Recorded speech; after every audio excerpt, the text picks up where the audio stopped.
নমস্কাৰ, সকলোকে স্বাগতম জনাইছোঁ মোৰ নতুন এটা ভিডিঅ'ৰ মাজলৈ। আশা কৰোঁ আপোনালোক সকলোৱে ভালে আছে আৰু সদায় সকলোৱে ভালে থাকক তাকে কামনা কৰোঁ। আমি আহি আছোঁ পাছিঘাটলৈ আৰু পাছিঘাটৰ কিমান ধুনীয়া ৰাস্তা দেখিছেনে, তাকে ভাবিলোঁ আপোনালোককো অকণমান দেখুৱাওঁ। পাহাৰৰ একা বেকা ৰাস্তা, তাতে আকৌ সেউজীয়া আৰু আকাশখন চাওকচোন কিমান ধুনীয়া লাগিছে।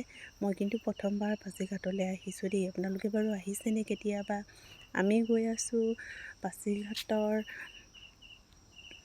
চিৰকি ৱাটাৰফললৈ আৰু তাতে অকণমান ফুৰিম, আপোনালোককো দেখুৱাম অকণমান।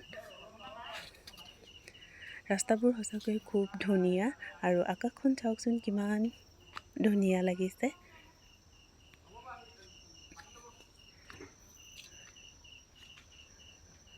পাহাৰৰ মাজতো যে ইমান ধুনীয়া ৰাস্তা হৈছে, সঁচাকৈ খুব ভাল লগা। পাহাৰৰ একা বেকা ৰাস্তা আৰু আমি আহি পালোঁ চিৰকি ৱাটাৰফল।